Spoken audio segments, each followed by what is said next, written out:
Assalamualaikum warahmatullahi wabarakatuh. Perkenalkan, nama saya Komang Sri Utari, jurusan Teknik Informatika, Fakultas Ilmu Komputer, mata kuliah Perancangan Sistem Informasi dengan dosen pembimbing Muhammad Agus SOMM. Pada kesempatan kali ini, saya akan memaparkan materi tentang konsep dasar sistem informasi.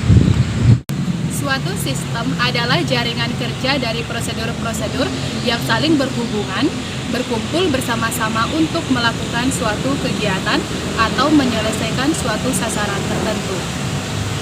Prosedur adalah suatu urutan operasi tulis-menulis dan biasanya melibatkan beberapa orang di dalam satu atau lebih departemen yang diterapkan untuk menjamin penanganan yang seragam dari transaksi-transaksi bisnis yang terjadi.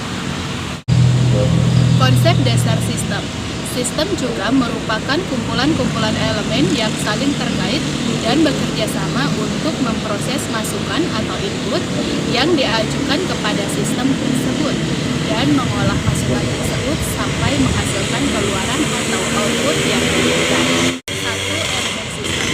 Elemen-elemen yang terdapat dalam sistem meliputi A. Tujuan sistem merupakan tujuan dari sistem tersebut dibuat. Dapat berupa tujuan organisasi, kebutuhan organisasi, permasalahan yang ada dalam suatu organisasi, maupun prosedur untuk mencapai tujuan organisasi. B. Batasan sistem merupakan sesuatu yang membatasi sistem dalam mencapai tujuan sistem. C. Kontrol sistem merupakan pengawasan terhadap pelaksanaan pencapaian tujuan dari sistem tersebut. D. Input merupakan elemen dari sistem yang bertugas untuk menerima seluruh masukan data, di mana masukan tersebut dapat berupa jenis data, frekuensi pemasukan data, dan sebagainya. E. Proses merupakan elemen dari sistem yang bertugas untuk mengolah atau memproses suatu masukan data menjadi suatu informasi yang lebih berguna. F. Output merupakan suatu informasi yang telah diinformasi oleh bagian pengolah dan berupa tujuan-tujuan akhir sistem. Dan D. Umpan balik merupakan elemen dalam sistem yang bertugas mengevaluasi bagian dari output yang dikeluarkan, di mana elemen ini sangat penting demi kemajuan sebuah sistem. 2. Klasifikasi sistem. Dari berbagai sudut pandang, sistem dapat diklasifikasikan menjadi beberapa bagian, yaitu A. Sistem abstrak dan sistem fisik. B. Sistem alamiah dan sistem buatan. C. Sistem tertutup dan sistem terbuka. 3. Analisis sistem. Pengertian analisis sistem merupakan seseorang yang memiliki kemampuan untuk menganalisa sebuah sistem.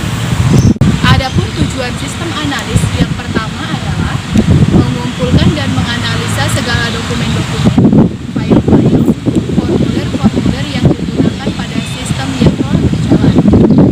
2. Merancang perbaikan-perbaikan pada sistem dan menyusun sistem baru. Konsep dasar sistem informasi. Informasi dapat diibaratkan sebagai darah yang mengalir di dalam tubuh manusia. Seperti halnya informasi di dalam sebuah perusahaan yang sangat penting mendukung kelangsungan perkembangannya. Dapat disimpulkan bahwa informasi merupakan kumpulan data yang diolah menjadi bentuk yang lebih berguna dan lebih berarti bagi yang menerima. Konsep dasar sistem informasi dibagi dalam beberapa hal, diantaranya 1. Pengolahan data adalah waktu yang digunakan untuk menggambarkan perubahan bentuk data menjadi informasi yang memiliki kegunaan. 2.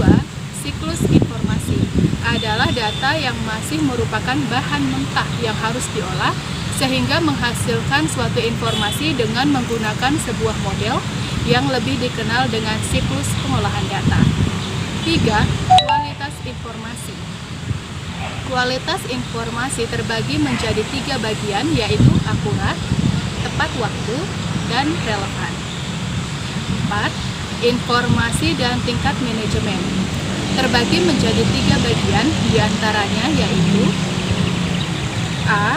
Informasi strategis, B. Informasi taktis, C. C. Informasi teknis. Konsep dasar sistem informasi. Sistem informasi merupakan kumpulan dari perangkat keras dan perangkat lunak komputer serta perangkat manusia yang akan mengolah data menggunakan perangkat keras dan perangkat lunak tersebut. 1. Komponen sistem informasi.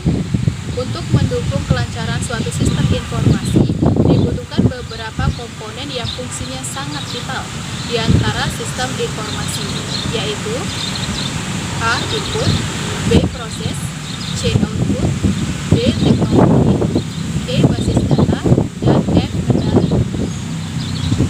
Manfaat sistem informasi. Yang pertama, organisasi menggunakan sistem informasi untuk mengolah transaksi-transaksi, mengurangi biaya, dan menghasilkan pendapatan sebagai salah satu produk untuk pelayanan mereka. Yang kedua, bank menggunakan sistem informasi untuk mengolah cek-cek nasabah dan membuat berbagai laporan rekening koran dan transaksi yang terjadi. Dan yang ketiga, perusahaan menggunakan sistem informasi untuk mempertahankan persediaan pada tingkat paling rendah agar konsisten dengan jenis barang yang tersedia. Adapun jenis-jenis sistem informasi ditinjau dari aplikasinya dan penggunaan dalam berbagai bidang. Sistem informasi dapat dibagi menjadi beberapa bagian, di antaranya A. Routine Processing System, B. Decision Processing System, C. Classical Management Information System, D. Real-Time Information System, E. Distributed Data Processing System. Itulah tadi pemaparan materi saya tentang konsep dasar sistem informasi. Sekian dan terima kasih. Wassalamualaikum warahmatullahi wabarakatuh.